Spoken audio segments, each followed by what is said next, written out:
qu'on connaît et qu'on ne connaît pas, donc lorsque le vaccin il va être utilisé à grande échelle. Après, bien sûr, à la base, sur des études, de ces études et des résultats de ces études, bien sûr, les autorités ils vont donner l'accord ou pas à la fabrication à grande échelle de ce vaccin qui va être utilisé, bien sûr. Une fois l'accord est donné, donc il y a la fabrication, il y a la commercialisation, et ensuite il vient la phase 4 où on va continuer à essayer à utiliser le vaccin et à l'évaluer sur une grande population avec des variations différentes. Donc il faut savoir que tout un vaccin il passe par ce processus de développement et bien sûr les deux vaccins qu'on a choisis n'ont pas échappé à ce schéma d'études. Et bien sûr, la phase 3, comme vous pouvez savoir, les deux vaccins ont été utilisés, ils ont été utilisés à grande échelle dans plusieurs pays, bien sûr, dans le cadre des études phase 3 multicentriques. Donc, le Sinopharm, le vaccin chinois, a été testé au niveau de la Chine, des Émirats arabes unis, de Pérou, de l'Argentine, et bien sûr, le Maroc a participé aussi à ces phases 3 par un nombre de 600 volontaires. Le vaccin AstraZeneca, il a été testé bien sûr au niveau de la Grande-Bretagne, du Brésil et de l'Afrique du Sud. Donc en fait, le schéma vaccinal, il a été bien respecté pour les deux vaccins qu'on a choisis. Alors, qu'en est-il de procédé de fabrication? Donc il faut savoir que les deux vaccins, ils ne sont pas pareils, à vrai dire, enfin, par rapport au procédé de fabrication. Donc celui de Sinopharm, c'est un procédé très classique. Donc, c'est un virus, c'est un vaccin vérifié que la corona, de la COVID-19, on va l'inactiver et on va l'injecter à la personne, en fait, qui va être vaccinée. Donc, au niveau cellulaire, le virus qui est inactivé et il va tout simplement stimuler les cellules immunitaires pour développer les anticorps qui vont provoquer l'immunité chez le patient, chez le vacciné. C'est un procédé qui est très classique. L'avantage, c'est que le virus, il est inactivé, il est totalement tué, donc il est incapable de se multiplier et bien sûr, il est incapable de provoquer la maladie. Ça, c'est un avantage. L'avantage aussi, c'est qu'il induit très peu d'effets indésirables. Donc, il peut être utilisé même chez les patients d'immunité affaiblie. Donc, c'est un procédé qui est très connu. On a beaucoup de recul, qui est très utilisé pour beaucoup, dans la fabrication de beaucoup de vaccins, notamment la polio, l'hépatite, méningoencéphalite, etc. Alors pour le vaccin AstraZeneca, donc c'est un procédé qui est plus ou moins classique. En fait, c'est pas totalement classique, mais ça reste quand même plus ou moins, on a de recul là-dessus. Donc c'est un vaccin à vecteur et le vecteur il est ADN. Ça veut dire quoi? Ça veut dire que on va prendre un vaccin qui n'a rien à voir avec la COVID, c'est l'adénovirus du chimpanzé, qu'on va modifier du fait que pour qu'il ne donne plus, en fait, pour qu'il soit incapable de provoquer la maladie et pour qu'il soit incapable de se multiplier. Donc, ça va donner en fait le cadox viral vecteur. En parallèle, on va prendre l'ADN en fait de la COVID et on va couper le brin qui va coder pour la protéine S, la protéine spike, qui elle en fait, qui constitue l'antigène. Donc bien sûr, on va séquencer en fait l'ADN et on va intégrer ce brin d'ADN dans le virus de chimpanzé qu'on a modifié. Ça va nous donner en fait un vecteur qui va véhiculer l'information génétique qui est l'ADN de la protéine S qu'on va injecter à la personne qui va être vaccinée. Alors, une fois injecté chez la personne, ce qui va se passer tout simplement, l'ADN, il va coder pour la production de la protéine S. Et bien sûr, dans l'organisme de la personne qui a été vaccinée, on va avoir l'expression de la protéine et c'est cette protéine qui va stimuler en fait le système génétique, le système immunitaire de la personne pour déclencher et fabriquer des anticorps. Et comme ça, on va développer l'immunité. Donc, ces deux procédés qui sont plus ou moins différents. L'avantage des deux, comme on a dit, des deux vaccins, c'est que c'est des procédés qu'on connaît et on a des reculs là-dessus et on a déjà des vaccins qui sont vendus et qui ont utilisé ces procédés de fabrication. Alors, qu'en est-il de la présentation de ce qu'on va utiliser réellement? Alors, pour le vaccin Sinopharm, donc le nom du vaccin en fait qu'on a sur le RCP de la molécule, c'est le SARS-CoV-2 vaccine ou le vérocil. Donc, il se présente sous forme de seringue monodose pré-remplie. Donc, c'est une solution semi-transparente, c'est une suspension blanchâtre et chaque seringue, il constitue une dose. Donc, la dose, elle est de 0,5 ml et chaque dose, chaque 0,5 ml, elle contient 6,5 unités de vaccin. Alors, comme excipient, bien sûr, il faut toujours parler d'excipient parce que par la suite, quand on va évaluer les effets indésirables, on va évaluer les effets indésirables pour le principe actif, mais aussi pour éventuellement pour les excipients. Donc, les excipients, ils sont plus ou moins classiques, c'est du sodium hydrogénophosphate, c'est du sodium chlorure, c'est des disodium hydrogénophosphate, et comme adjuvant, on ajoute l'hydroxyde d'aluminium qu'on trouve dans la majorité des vaccins qui sont inactivés ou tués, comme le procédé de fabrication de ce vaccin de Sinopharm. Alors, par rapport au vaccin AstraZeneca, donc le nom commercial, c'est le Covishield, donc c'est le Cadox-N-CoV-19 coronavirus vaccine. Donc, lui, en fait, il se présente sous forme de multidose, donc d'un flacon multidose. Donc, chaque flacon, il contient 10 doses, c'est ce qu'on a reçu en tout cas. Donc, il y a plusieurs présentations. Ce qu'on a reçu, c'est les 10 doses, donc c'est 5 ml. Il faut savoir que la dose aussi, il est de 0,5 ml et chaque dose, elle contient 5 fois 10 puissance 10 particules virales.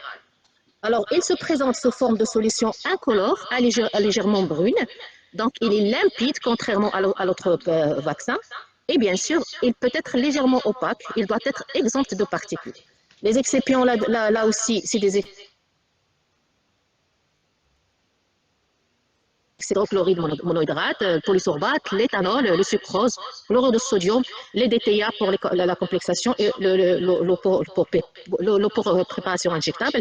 Donc là aussi, en fait, c'est des excipients qu'on connaît, qu'on connaît très bien et qui, en général, ne sont pas dangereux. Alors, qu'en est-il de la conservation de ces produits? Donc, il faut savoir que c'est des vaccins qui doivent être conservés entre 2 et 8 pour les deux. Donc, il faut bien assurer la chaîne de froid. Donc, ils doivent être conservés à l'abri de la lumière. Donc, conservés à l'abri de la lumière, ça veut dire qu'il faut faire attention lorsqu'on va faire l'administration pour éviter en fait de laisser le flacon ouvert et exposé à la lumière soleil. Et bien sûr, comme des produits protéines, comme des produits biologiques, il ne faut pas congeler le produit parce que ça dégrade sa stabilité.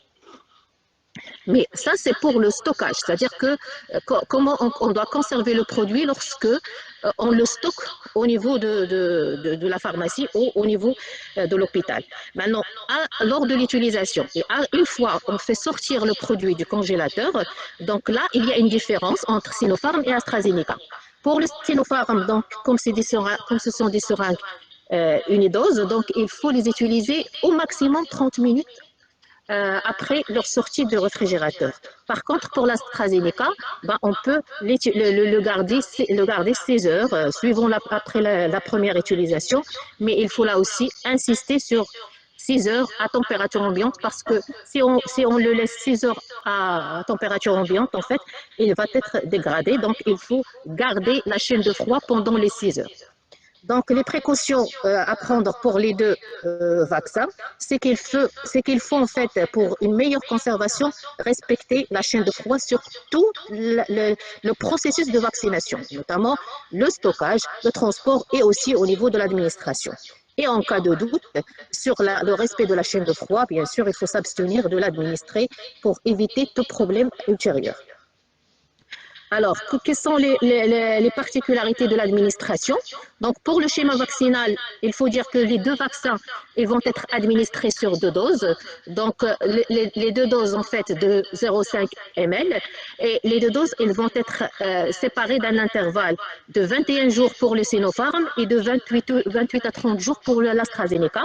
Donc, là aussi, il faut respecter l'intervalle entre les deux doses.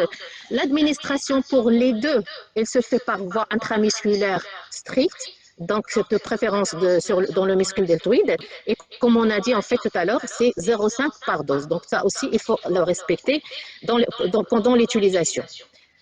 Alors, il y a certaines mesures qu'il faut respecter en fait pour la sécurité lors de l'administration. C'est que par exemple pour le Sinopharm, comme c'est une substance qui est translucide, donc il faut en fait, on pourrait avoir certaines précipitations, donc il faut bien mélanger avant l'utilisation. Et bien sûr, il faut toujours, pendant l'utilisation ou après l'utilisation, identifier le produit avec le numéro de l'eau éventuel qu'on utilise pour une prévention ultérieure des effets indésirables ou un rappel de l'eau éventuellement si on a. Alors, qu'en est-il de l'efficacité de ces deux produits? Donc, il faut dire que l'AstraZeneca, on a en fait on a les données de la phase 3 qui ont été publiées. Par contre, le Sinopharm, on n'a pas encore des données réelles. En fait, on attend toujours la publication.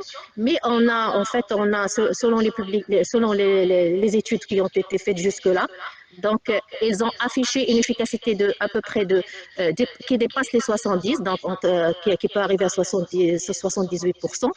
Pour l'AstraZeneca, donc l'efficacité est entre 70 et 90 en fonction en fait du protocole là aussi. Alors, pour les contre-indications, donc les deux, ils ont les mêmes contre-indications qui sont essentiellement les réactions anaphylactiques, soit bien sûr connues, à des doses de vaccins précédentes, soit à une allergie en fait aux substances actives ou bien à l'un des exceptions, et bien sûr la grossesse ou l'allaitement ou pour lesquels on n'a pas de données en fait puisqu'ils n'ont pas été incluses dans les essais cliniques. Concernant les effets indésirables, et ça là c'est l'avantage justement de ces deux vaccins parce que comme c'est des procédés qui sont plus ou moins classiques, donc on a plus ou moins on sait que les effets indésirables, et c'est ce qui a été montré d'ailleurs dans les publications, dans les essais cliniques, ça reste quand même des effets indésirables classiques, notamment les douleurs au niveau, enfin, au site de l'injection, des rougeurs, un petit œdème, des éruptions, des douleurs en général, une fièvre qui peut être en fait qui peut apparaître après injection. Que ce soit pour l'AstraZeneca ou pour le Sinopharm, en fait, c'est la même chose. Donc, pour l'AstraZeneca, on peut avoir des sensibilités au niveau de cette injection, des douleurs, une asthénie, des céphalies. Enfin, ils ont aussi des myalgies et des arthralgies et bien sûr des températures élevées. Et en général, ils associent en fait du paracétamol avec l'administration. D'ailleurs, il y a certaines publications qui donnent en fait, qui recommandent de prendre en prophylaxie le paracétamol. Alors, ce sont des produits biologiques, donc il faut bien insister sur les déchets parce que ça pourrait éventuellement constituer une source de contamination. Donc, que ce soit pour l'Astra ou pour le Sinopharm, donc il faut insister sur la gestion, une bonne gestion des déchets, que ce soit des seringues utilisées, que ce soit des équipements de protection qu'on va utiliser ou que ce soit des produits lorsqu'ils sont endommagés ou non utilisés pour une raison ou autre.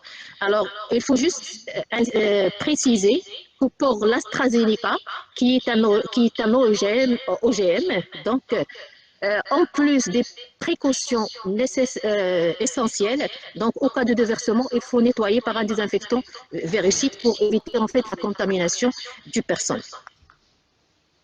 Voilà, je vous remercie.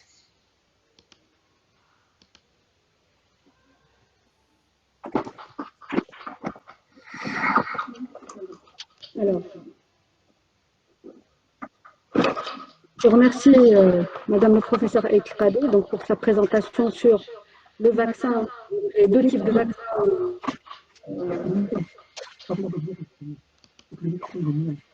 D'accord. On partage la cantine ici. C'est parce qu'on laisse le temps à l'autre orateur de s'installer et tout ça. C'est pour ça que je fais moi un peu le temps mort.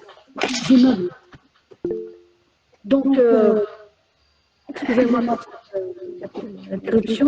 Donc, concernant les grandes lignes, pendant que les prochains orateurs se préparent, les étapes de la vaccin les deux types de vaccins aujourd'hui, celui d'AstraZeneca, l'un et l'autre, c'est un virus intégré auquel on a intégré un de la protéine donc, ce qui a été rapporté, c'est des brèves de fabrication qui sont connus et aujourd'hui nous avons un net recul par rapport à ces deux types de procédés, par rapport à d'autres vaccins qui sont commercialisés à l'international. Le Sinopharm, celui d'AstraZeneca, c'est un vaccin qui va être, ce sont des doses multidoses. Il y aura des doses et la conservation est une conservation entre 2 et 8 degrés Celsius, donc le respect de la température est une condition importante à cette affaire. Et les utilisations vont être rapides, il varie de 30 minutes pour le premier à 6. Madame Belayashi Jihan, qui est professeur de réanimation médicale, qui travaille au service des urgences médicales hospitalières à l'hôpital Ibn Sina, et qui va nous parler de la vaccination anti-Covid. Quel intérêt? Si madame, vous avez la parole.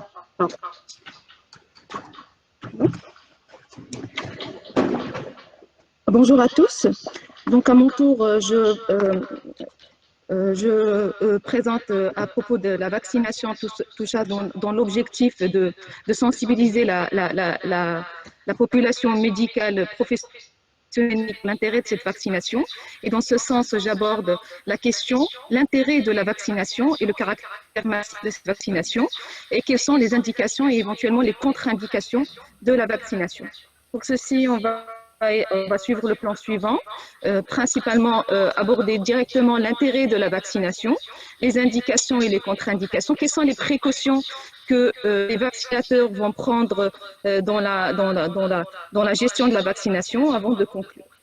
Et donc, pour démarrer, je m'arrête là sur principalement l'intérêt de l'immunité, parce que tout l'intérêt de la vaccination s'articule autour de l'immunité et la mémoire immunitaire en particulier.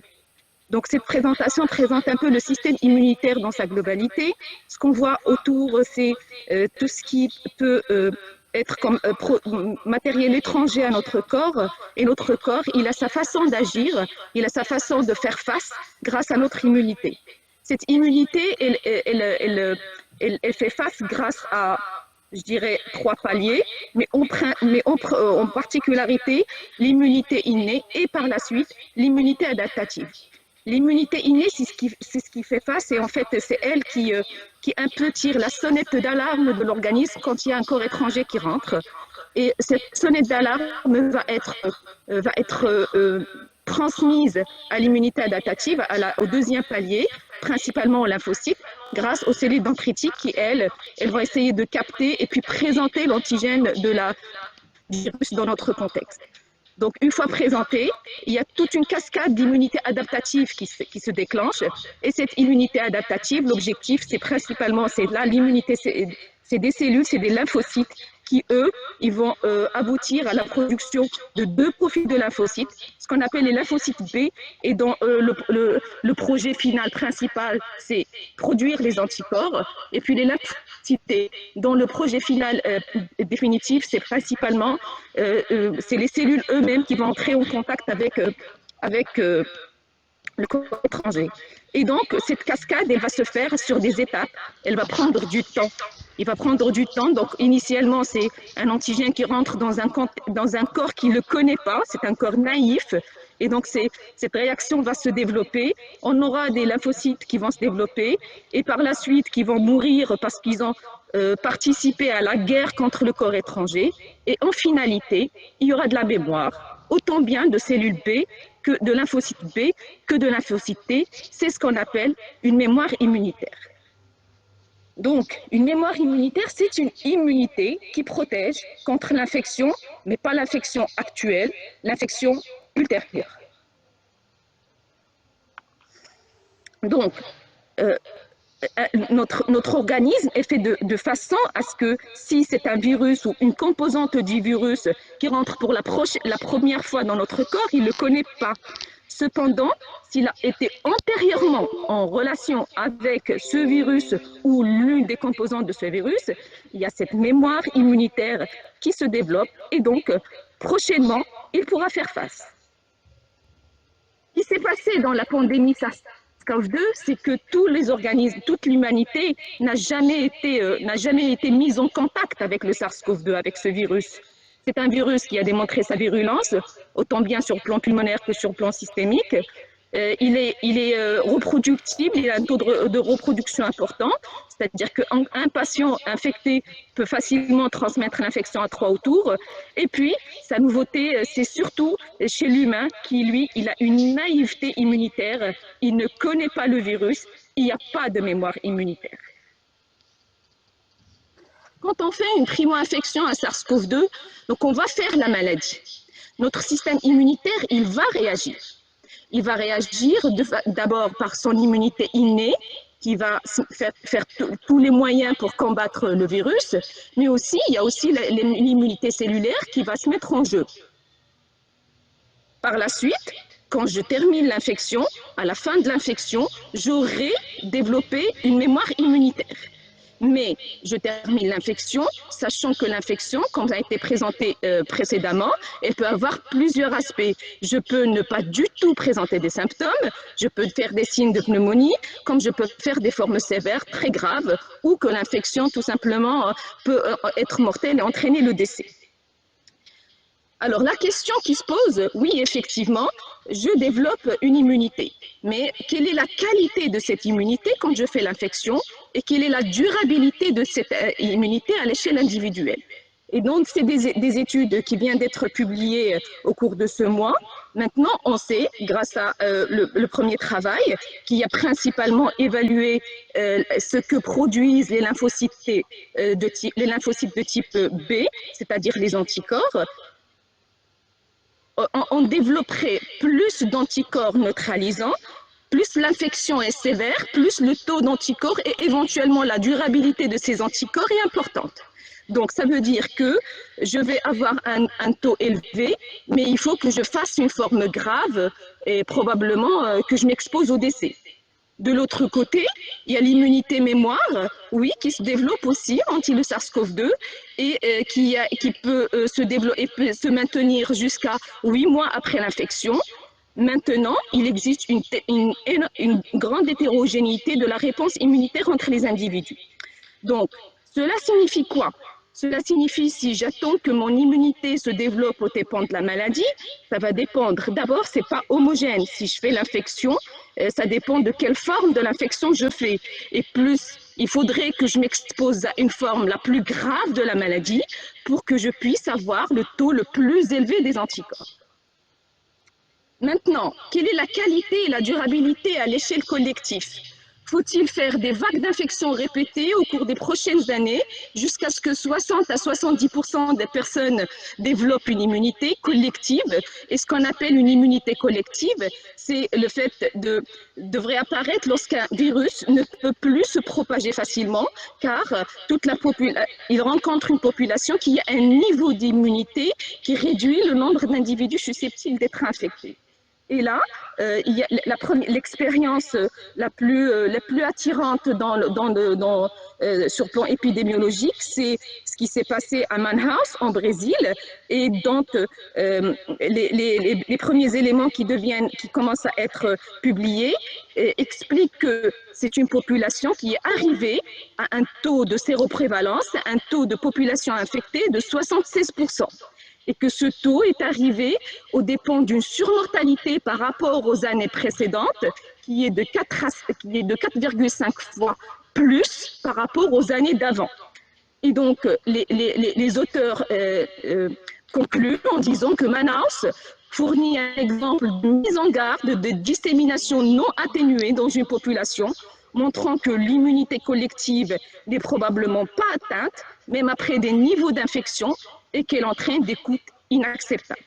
Donc, en finalité, jusque-là, toutes les mesures préventives ont été développées largement pour freiner la maladie, ralentir la croissance et protéger le système de soins. La maladie, elle est là, et comme on l'a dit juste avant, les perspectives thérapeutiques sont très faibles, et puis on continue à assister à des taux de morbidité et de mortalité importantes. Et puis compter sur l'immunité collective naturelle, c'est pas du tout éthique, c'est imprévisible, c'est un seuil d'immunité collective cible qui reste à redéfinir, et puis encore avec cette immunité acquise, quelle est sa durabilité? Et donc, ce qui nous oriente tous les progrès vers l'immunité individuelle et collective acquise par la vaccination. Et les questions qui se posent dans ce contexte, c'est principalement l'efficacité de la vaccination sur le plan sérologique, l'immunogénicité, et sur le plan clinique, l'infection et la gravité. Et de l'autre côté, la sécurité et la tolérance de ces vaccins. Un vaccin anti-SARS-CoV-2, c'est quoi? De toute façon, c'est diverses plateformes, comme ça a été présenté par le professeur El Khadi, mais la finalité est la même. Donc la finalité, c'est quoi? C'est qu'on puisse développer une mémoire immunitaire. C'est que si le SARS-CoV-2 rentre dans mon organisme, il faut que l'organisme ait la capacité de faire déclencher des anticorps neutralisants grâce à la présence d'une mémoire cellulaire à lymphocyte B, et puis que les cellules soient capables de faire face grâce à une mémoire immunitaire de type T. Les plateformes disponibles ont déjà été expliquées tout à l'heure par ma collègue le professeur El Khadi. Donc Sinopharm qui est un vaccin tué et inactivé, et AstraZeneca qui est un vaccin qui utilise un vecteur pour court-circuiter ou pour le système immunitaire et l'induire lui-même à produire l'immunité mémoire. Alors, ces deux vaccins, ils sont passés par plusieurs phases. En premier, Sinopharm, donc les phases 1, 2 et 3 sont déjà faits sur le terrain, et dont les phases 1 et 2 sont publiées. Et on sait maintenant qu'il a une immunogénicité qui avoisine les 100%, et une sécurité, je laisserai ma collègue Shaïd Aïcha en parler tout à l'heure.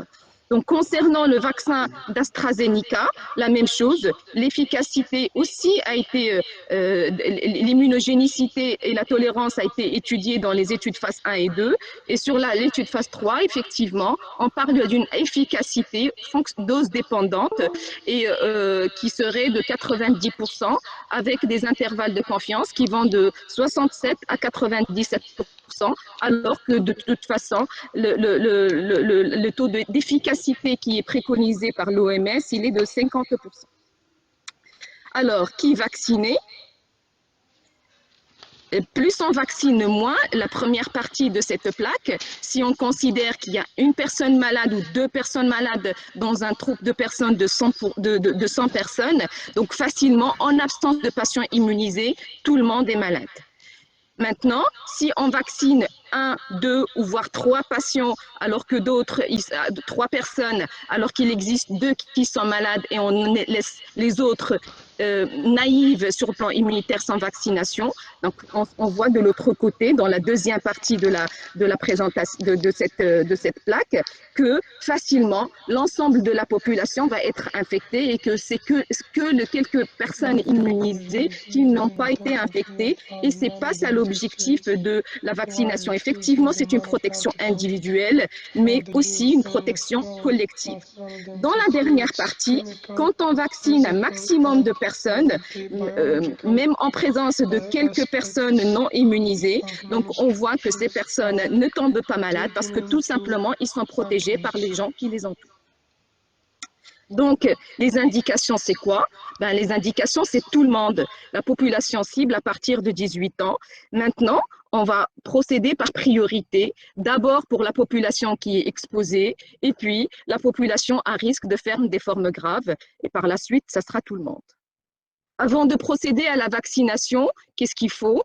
Il faut évaluer les contre-indications, il faut une évaluation globale de l'état de santé actuel du sujet vacciné, évaluer quelques précautions à prendre avant d'administrer le vaccin, évaluer les réactions au vaccin antérieur, et puis bien sûr, tout se fait dans le consentement. Donc, quelles sont les contre-indications? Donc, d'abord, l'anaphylaxie, la réaction allergique systémique est grave, c'est-à-dire qu'on a un antécédent de choc anaphylactique ou une réaction d'œdème de Quick. Les femmes enceintes et les femmes allaitantes sont considérées comme des contre-indications absolues en absence de données scientifiques évidentes. Maintenant, si le médecin traitant juge que le bénéfice est largement supérieur au risque, elles peuvent être vaccinées. Qu'est-ce qu'il faut prendre comme précaution et pourquoi on parle de précaution?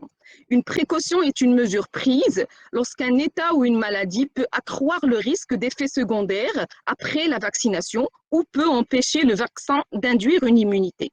Donc l'administration dans ce cas ne sera pas bannie, elle sera tout simplement reportée lorsque l'état ou l'affection justifie la prise de précaution. Toutefois, il existe des avantages liés à l'administration du vaccin et il faut garder en tête que lorsque les bénéfices sont supérieurs aux risques, on utilise le vaccin. Quelles sont ces situations à prendre en considération? Donc, la maladie infectieuse en phase aiguë, dans ce cas, pourquoi on ne vaccine pas? Pour éviter que les manifestations de la maladie sous-jacente soient considérées à tort comme des complications de la vaccination et que les réactions secondaires possibles de la vaccination s'ajoutent à la maladie sous-jacente. Donc, si on a une maladie infectieuse en phase aiguë, au moment où on se présente pour la vaccination, y compris la COVID-19, et donc la vaccination sera reportée. La même chose, si une personne est gravement malade, la vaccination peut être reportée pour un rendez-vous ultérieur. Qu'en est-il par rapport à la situation où on veut, en plus du vaccin du COVID-19, administrer un autre vaccin? Sur la base des informations actuelles sur les premiers vaccins COVID-19 autorisés, la planification d'un vaccin et d'autres vaccins devrait être idéalement séparée au moins de 14 jours de différence. Et si c'est concernant les vaccins inactivés, et de 4 semaines si c'est un vaccin vivant. Concernant les patients immunodéprimés et éventuellement l'immunodépression liée au virus d'HIV, les personnes immunodéprimées ou infectées par l'HIV, quel que soit le nombre de CD4, doivent recevoir le vaccin anti-Covid parce que le largement supérieur au risque. Maintenant, le risque, c'est quoi chez ces patients? C'est que, en raison de l'immunosuppression, que la réponse immunitaire générée par le vaccin soit moindre chez ces patients. Et puisqu'il y a un risque immunitaire que la réaction immunitaire générée soit moindre, il faut impérativement continuer à utiliser les mesures barrières et les conseils pour éviter l'exposition. Les patients sous anticoagulants sont des patients qu'on va aussi vacciner, ce n'est pas une contre-indication.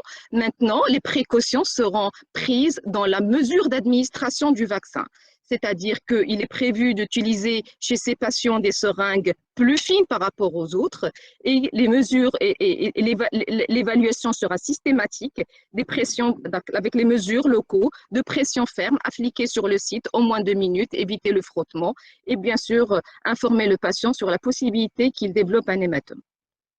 Je conclus en disant l'objectif de la vaccination, c'est une protection individuelle, mais surtout une protection collective, telles toutes les mesures qui ont été prises jusque-là. C'est une responsabilité individuelle et une responsabilité collective.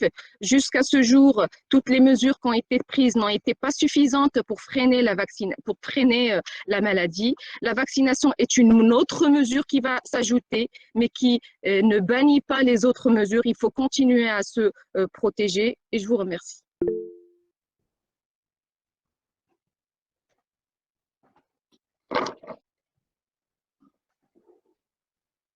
Très bien, merci Madame professeure Liachi pour cette présentation très claire, donc qui a abordé l'intérêt, les indications ainsi que les contre-indications de la vaccination contre la Covid-19. Donc, juste les éléments saillants de cette présentation. Donc, l'immunité, concernant l'immunité, donc la Covid-19, c'est une maladie nouvelle. Donc, aujourd'hui, nous n'avons pas de mémoire individuelle. Bien sûr, elle est caractérisée par une certaine virulence et un taux de reproduction qui est plus ou moins important. La primo-infection au SARS-CoV donne lieu à plusieurs formes plus ou moins graves de la maladie. Mais y a-t-il des mécanismes d'immunité collective? Eh bien, ce qui est en tout cas certain, on ne peut pas. Certains pays ont fait le choix de laisser la maladie courir, de ne pas imposer des mesures barrières pour permettre de construire une immunité collective. Mais néanmoins, ce qui a été démontré par la présentation de Madame le professeur Liachi, eh bien, cette immunité n'a pas réellement marché, elle n'a pas été construite. Donc, on peut se poser la question éthique sur l'acceptabilité de ne rien faire. Elle a démontré aussi que l'immunogénicité varie entre 90 et 100% pour les deux types de vaccins et que le taux d'efficacité est très satisfaisant et dépasse largement les objectifs de l'OMS. L'immunité collective aujourd'hui, c'est un facteur qui dépend énormément de l'immunité individuelle. Et elle a parlé bien sûr des contre-indications et de toutes les précautions et situations particulières auxquelles il faudra prêter attention. Donc à présent, je vais passer la parole à Madame le professeur Aïcha Chaibi, qui est professeure assistante en pharmacie clinique à l'hôpital Ibn Sina, mais également au CHU, qui va nous présenter la vaccination en Covid-19, notamment les aspects liés à la pharmacovigilance. La parole est à vous. Merci. Merci beaucoup, Dr Alami. Donc, alors, moi, je vais vous parler de la vaccination anti-Covid et la pharmacovigilance. Vous savez très bien que l'arrivée d'un nouveau médicament suscite un intérêt global et puis un suivi en fait permanent, même en post-AMM. Donc, nous allons voir en fait l'intérêt de la pharmacovigilance dans la vaccination anti-Covid. Donc, je vais juste en fait parler comment est développé un vaccin. Les MAPI, c'est les effets indésirables qui sont liés à la vaccination. MAPI, c'est Manifestation Adverse Post-Immunization. Quelques généralités et puis nous allons mettre le point sur les données que nous avons actuellement en fait sur les deux vaccins qui ont été choisis par le Maroc. Et puis enfin, je vais parler du dispositif de surveillance qui a été élaboré par le ministère de la Santé marocain. Alors, quelques messages clés. Le vaccin est un médicament qui n'est pas comme les autres. C'est un médicament biologique qui est administré à des personnes saines pour un but préventif dont l'effet n'est pas pharmacologique mais plutôt immunologique. La fabrication a été détaillée par ma collègue tout à l'heure. Elle fait appel à un processus de haute technologie, des protocoles qui sont stricts et un contrôle de qualité très rigoureux. Différents types de vaccins ont été mis sur le marché mondial. Le Maroc a sélectionné 2 parmi ces vaccins, le Covishield d'AstraZeneca et le vaccin Sinopharm. Alors, juste un rappel, même si ça a été dit par ma collègue Mina Itradi, sur justement comment on développe un vaccin. C'est très important parce que ça nous permet de comprendre en fait justement qu'un vaccin, quand il arrive à l'étape AMM, il a subi toute une série en fait d'étapes qui nous donnent l'assurance et la confiance que le vaccin il est sûr et efficace. Donc le développement d'un vaccin, il suit exactement les mêmes étapes chronologiques que tout autre médicament, avec l'étape préclinique qui va utiliser soit la culture tissulaire, cellulaire ou des études animales. Ensuite, si ces étapes-là s'avèrent réussies et avec des résultats très positifs, nous passons en fait à l'injection chez l'homme. Dans le cadre du vaccin, l'injection se fait chez un individu sain en suivant les 4 étapes des bonnes pratiques cliniques. La phase 1, juste rapidement, elle se fait sur un petit échantillon de volontaires sains. Le but, c'est quoi? C'est d'évaluer le vaccin qu'il est sûr chez l'homme et aussi le type et l'étendue de la réponse immunitaire qu'il induit. Si tout se passe bien, nous passons à la phase 2. La phase 2, elle nécessite un échantillon de plusieurs centaines de volontaires sains. Son but, c'est d'évaluer l'efficacité du vaccin contre les infections. mais aussi la sécurité, le profil de tolérance du vaccin, en énumérant les effets secondaires et la réponse immunitaire qui sont aussi étudiés.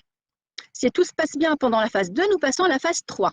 La phase 3, elle fait appel à un échantillon assez grand. Elle fait appel à des milliers de sujets. C'est des études généralement qui sont multicentriques, internationales. L'objectif, c'est toujours d'évaluer l'efficacité dans un échantillon assez important et aussi de s'assurer qu'il n'y a pas d'effets secondaires indésirables qui n'ont pas été détectés lors des phases précédentes. Donc, si tout se passe bien, à la fin de ces 3 étapes, le laboratoire va déposer le dossier d'AMM auprès des autorités sanitaires. En l'occurrence, ici au Maroc, la DMP, la direction du médicament et de la pharmacie, qui va étudier le dossier d'AMM. Elle va juger l'efficacité du candidat vaccin, si elle est suffisante, et va vérifier qu'il n'existe pas de signaux pouvant suggérer un risque d'effet secondaire grave. Donc, une fois l'autorisation est donnée par la DMP, la phase 4, c'est la phase qu'on appelle post-AMM. Elle va cibler la tolérance vaccinale. Dans le cadre du Covid, juste pour information, en fait, les choses se sont un petit peu accélérées par rapport à ce que je viens de dire. Dès en fait que la pandémie a éclaté et on a pris connaissance du code génétique du virus SARS-CoV-2, les scientifiques du monde entier, l'industrie et d'autres organisations, ils ont travaillé en collaboration à travers le monde pour achever les différentes phases du développement du vaccin en parallèle. C'est-à-dire qu'on avait des phases 2 qui n'étaient pas encore terminées et on a commencé des phases 3. Afin de rendre disponible un vaccin sûr et efficace dès que possible. Diverses méthodes de création ont été aussi utilisées pour créer en fait les différents vaccins que nous avons actuellement, y compris des vaccins à ARN messager, des vaccins à vecteur viral ou des vaccins qui ont utilisé des virus inactivés. Pour info aussi, en novembre 2020, nous avions plus de 250 vaccins Covid-19 qui étaient en début de développement. 50 d'entre eux, ils ont pu être administrés à des personnes pendant des phases cliniques et 11, en fait, ils ont passé à la phase 3. Et donc, nous avons actuellement 6 candidats vaccins qui ont obtenu l'AMM dans différents pays. Alors, les vaccins sont développés pour être sûrs et efficaces. Donc, nous savons qu'il y a des dizaines de milliers de personnes à travers le monde qui ont déjà reçu ces vaccins pendant les essais cliniques. Mais il faut savoir que le risque zéro n'existe pas. D'où l'importance d'énumérer, de suivre les différents effets indésirables. Alors, c'est quoi un MAPI? Un MAPI ou événement indésirable post-vaccinaux, c'est tout événement indésirable qui survient suite à la vaccination qui n'a pas nécessairement un lien de causalité avec l'utilisation du vaccin. L'événement indésirable peut être une manifestation défavorable ou non intentionnée, un résultat de laboratoire anormal, un symptôme ou une pathologie. Alors, les MAPI, les plus souvent, sont souvent des MAPI, des effets indésirables mineurs, sans gravité, qui apparaissent généralement dans les 48 heures qui suivent l'injection. Il faut retenir qu'il y a 3 principaux types d'effets indésirables après la vaccination. Il y a des réactions qui sont locales au site d'injection, qui peuvent se manifester par des rougeurs, un gonflement ou des douleurs, des réactions systémiques généralisées dans tout le corps qui peuvent se manifester par des fièvres, des céphalées, des myalgies et des pertes d'appétit, et des réactions allergiques. Parfois, nous pouvons aussi avoir des événements indésirables post-vaccinaux qui sont graves. Comment définir un MAPI grave? Ça veut dire que c'est un événement qui va entraîner un décès, une hospitalisation ou une prolongation d'hospitalisation, une mise en jeu du pronostic vital, des séquelles, des anomalies congénitales ou des interventions médicales pour éviter une déficience ou un trouble permanent. Alors, actuellement, les données que nous avons, qui sont disponibles sur les vaccins sélectionnés par le Maroc, le vaccin d'AstraZeneca et le vaccin Sinopharm, qui vont être administrés à la population marocaine, les événements indésirables que nous avons répertoriés pour le moment, c'est des événements locaux qui ressemblent à la majorité des événements en fait induits par les autres vaccins, notamment des douleurs aussi d'injection, des œdèmes, des éruptions cutanées, des douleurs étendues sur tout le bras ou des indurations ou nodules. Nous avons pu aussi en fait répertorier des événements systémiques, notamment des fièvres, des myalgies, des arthralgies, des céphalées, des courbatures, des fatigues, des diarrhées, des nausées, des vertiges, etc. Donc, vous voyez bien que c'est des événements qui sont assez classiques, en fait, et que normalement, qu'on voit avec d'autres types de vaccins. Ce qu'il faut retenir, c'est qu'aucune réaction indésirable grave au vaccin n'a été observée chez les participants pendant les essais cliniques. Alors, au Maroc, le ministère de la Santé a mis en place un dispositif de surveillance renforcé et en temps réel afin d'identifier les effets indésirables qui pourraient survenir après la vaccination. Et donc ça, c'est très important, ce qui nous permet de répertorier les effets indésirables quand le vaccin sera en fait administré à un échantillon assez large. Ça nous permet de vérifier les effets qui ont été répertoriés pendant les essais cliniques et d'identifier des effets en fait, qui peuvent apparaître uniquement sur un large échantillon de population. Les moyens qui ont été mis en place par le ministère de la Santé, c'est d'abord l'observation post-vaccinale du vacciné, le portail du ministère de la Santé et des applications qui ont été mises en place, un suivi téléphonique et bien sûr des consultations et des prises en charge, si besoin, par des professionnels de santé. Donc, je vais en fait détailler un peu chaque rubrique. La surveillance ou l'observation post-vaccinale. C'est toute personne vaccinée doit être surveillée au moins 15 minutes après la vaccination pour pouvoir déceler tout effet indésirable immédiat. Pendant ce laps de temps, en fait, l'équipe de la vaccination vont essayer de sensibiliser les personnes vaccinées aux réactions potentielles attendues au vaccin COVID-19. Ils vont aussi insister qu'en fait, il faut pour compléter le schéma de vaccination, la nécessité d'une deuxième dose. Une seule dose ne suffit pas pour être protégé. Ils doivent aussi en fait être sensibilisés par rapport aux gestes barrières qu'il faut continuer à suivre les conseils en vigueur, notamment la distanciation physique, le port d'un masque facial et le lavage des mains. Alors, l'application qui a été mise en place pour pouvoir suivre les effets indésirables des vaccinés, c'est l'application Yaqada Liqah. Cette application, c'est une plateforme de télésuivi médical qui prend en charge les personnes vaccinées qui présentent des MAPI, des effets indésirables liés à la vaccination. On peut avoir accès à cette application soit en téléchargeant l'application Jawaz Aseha ou via le portail Liqah Corona. Cette application, cette plateforme, elle permet un échange continu entre la personne vaccinée et les professionnels de santé. Le professionnel de santé va rassurer la personne vaccinée par rapport à ses inquiétudes après la vaccination. Il va pouvoir coordonner le parcours de soins du vacciné en cas de MAPI, accompagner la personne vaccinée par l'éducation thérapeutique en téléconsultation afin de diminuer les déplacements inutiles vers les structures des soins. Donc, cette application aussi, elle est indispensable pour les personnes vaccinées. Elle leur permet d'accéder à un questionnaire qui permet de faire les déclarations en direct des effets indésirables. Ça permet aussi d'avoir une messagerie directe avec le médecin du centre de vaccination qui pourra les aider pour répondre à toutes leurs questions. Et enfin, elle permet aussi une prise en charge online si nécessaire. Cette plateforme, en fait, elle se présente comme suit. Donc, en fait, la page d'accueil, vous avez le menu ici qui permet d'accéder à son télésuivi et à sa messagerie pour dialoguer avec un professionnel de santé. Elle permet de retrouver un historique de tous les effets qu'on a pu déclarer. Et enfin, quand le vacciné veut faire une déclaration, il n'a qu'à cliquer en fait, sur les événements indésirables après vaccination.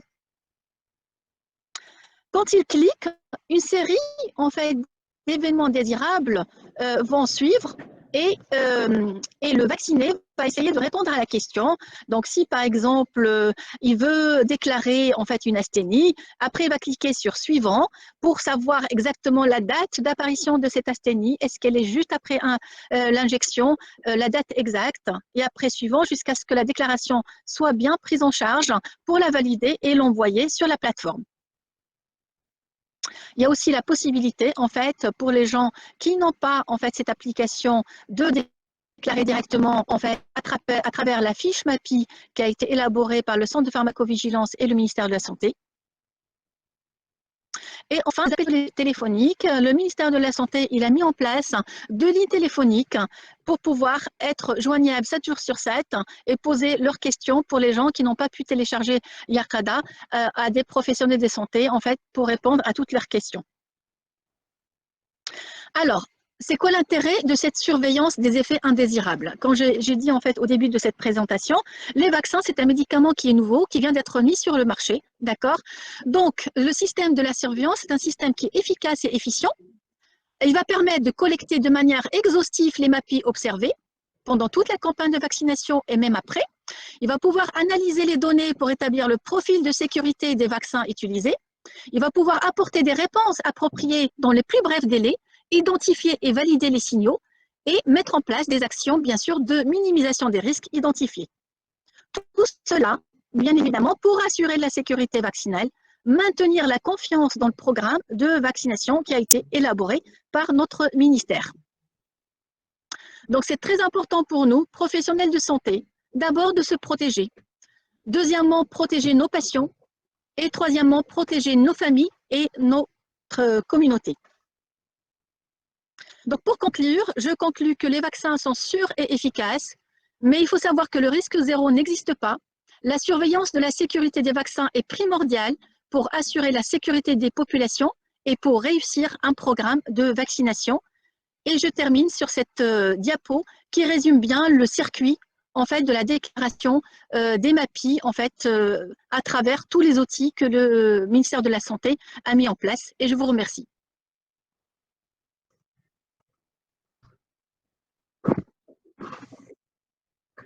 Merci, Madame le professeur Aïcha Chaibi, pour cette présentation qui est très précise et à propos de la pharmacovigilance. Donc, avant de donner la parole à Madame Mouna Malik,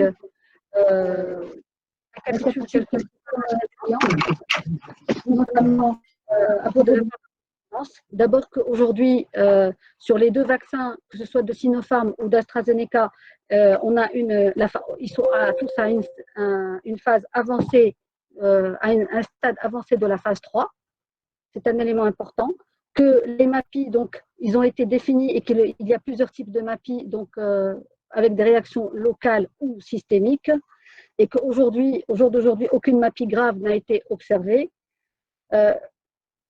Elle a présenté également le système de gestion des MAPI qui a été instauré par le ministère de la Santé à l'échelon national et qui va être adopté par le CHU et MSINA à travers l'application Yarkada Liqah. Bien sûr, il y a d'autres dispositifs instaurés précisément dans notre institution pour répondre aux besoins de nos professionnels. Et je clorai en tout cas cet intermède par le fait que les vaccins, comme l'a dit dans sa conclusion Madame Chaibi, que les vaccins sont sûrs et efficaces. Bien sûr, le risque zéro n'existe pas. Il faut quand même faire confiance.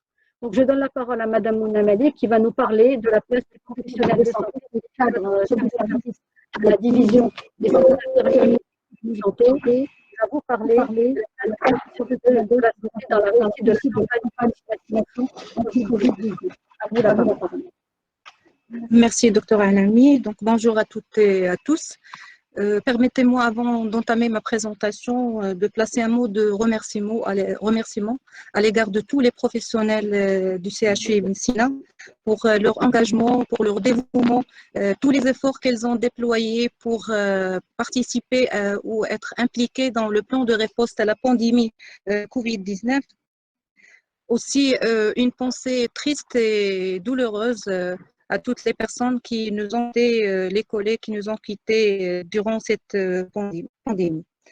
Alors, après toutes les présentations très riches en informations scientifiques et techniques de nos éminents professeurs, maintenant, qu'en est-il de notre rôle en tant que professionnels de santé et quelle est notre place pour réussir cette campagne de vaccination organisée par le Centre hospitalo-universitaire Ibn Sina à l'égard de ses professionnels et son personnel?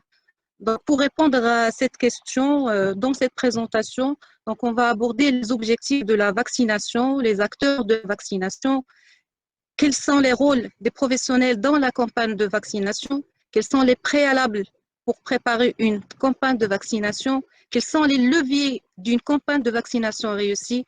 Enfin, quelle est notre place en tant que professionnels de santé dans la réussite de la campagne de vaccination contre la COVID-19? Pour commencer, je peux dire que depuis le déclenchement de la pandémie de COVID-19, les professionnels de santé sont devenus au premier plan de tous les débats. Leur guerre contre la COVID marquera la mémoire des peuples pendant les prochaines décennies à venir. Mais cette guerre n'est pas encore finie, puisque le coronavirus poursuit encore ses dégâts chaque jour et partout dans le monde. Au niveau du centre hospitalo-universitaire, environ 1000 professionnels ont attrapé la maladie, soit au milieu du travail, soit au niveau de leur entourage externe. Voir des collègues souffrir de la maladie ou de la perte d'un proche, tant de chagrin, de peine et de moments difficiles vécus par tous. De plus, cette situation a mis nos services, nos unités de soins dans un défi d'assurer la continuité des soins et la sécurité de nos patients. Un défi surmonté grâce à la solidarité de tous les professionnels qui ont adhéré à une opération de renforcement des structures COVID depuis le mois de septembre 2020. Mais cette solution ne peut durer puisque la maladie n'épargne personne. Traiter, soigner, réanimer, des gestes se succèdent sans cesse depuis des mois dans le but de sauver des vies et soulager la douleur ou les douleurs. Tant attendu, tant espéré, le vaccin est enfin là. La science et les scientifiques ont accompli leur devoir en mettant à la disposition de l'humanité plusieurs vaccins sûrs et efficaces, et non seulement un seul, en moins d'un an après le déclenchement de la pandémie. Des efforts considérables ont été fournis par l'État marocain pour acquérir des doses du vaccin et en faire profiter les professionnels de première ligne, notamment les professionnels de santé. Leur vaccination, c'est-à-dire la vaccination des professionnels de santé, est une évidence, puisque les professionnels de santé constituent une population à risque élevé de contaminer et de se faire contaminer. À l'instar de tous les établissements de santé au Maroc, le centre hospitalo-universitaire Ibn Sina organise une campagne de vaccination au profit de ses professionnels. Le succès de la campagne de vaccination des professionnels du Suisse, c'est son succès à préserver la santé et la vie de son personnel, et c'est aussi l'obtention de l'immunité collective le plus tôt possible pour un retour progressif à la vie normale grâce à l'implication large et citoyenne de tout le personnel dans le processus de vaccination. Donc, quels sont les objectifs de vaccination des professionnels? La vaccination est l'un des moyens les plus efficaces pour la prévention des maladies. Son objectif n'est pas seulement de protéger l'individu, mais c'est aussi d'assurer une protection de l'entourage en diminuant la circulation de l'agent pathogène, c'est-à-dire pour aboutir à un bénéfice qui est collectif. Les acteurs de la vaccination, ce sont tous les professionnels du secteur de la santé, qu'ils soient médecins, pharmaciens, infirmiers, secrétaires, personnel administratif, technique, agents de soutien, chacun dans son poste, selon son profil, contribue dans la campagne de vaccination. Le rôle des professionnels de santé dans la campagne de vaccination se traduit par 3 catégories ou 3 axes de rôle, à savoir un rôle qui est technique, un rôle pratique et un rôle informationnel. Concernant le rôle technique, il se traduit par l'organisation de la campagne de vaccination ou les aspects organisationnels d'une campagne de vaccination, mais aussi la préparation de toutes les ressources nécessaires pour accomplir cette action. Le rôle pratique qui comporte toutes les activités relatives à l'acte vaccinal, depuis l'évaluation pré-vaccinale jusqu'à la surveillance post-vaccinale. Et enfin, un rôle informationnel comprenant tous les aspects d'information, de sensibilisation, de communication et bien sûr de formation des équipes de vaccination. Avant la réalisation d'une campagne de vaccination et afin de pouvoir la mener à bien, il y a des préalables qu'on doit prendre en considération pour pouvoir réaliser notre action d'une manière efficace et atteindre les objectifs et les résultats escomptés. D'abord, il doit y avoir une préparation qui est adéquate à travers une planification préalable et en mettant à disposition de tous les intervenants les moyens et les ressources nécessaires. Avant toute campagne de vaccination, une stratégie de communication doit être mise en place pour pouvoir sensibiliser et informer le public cible.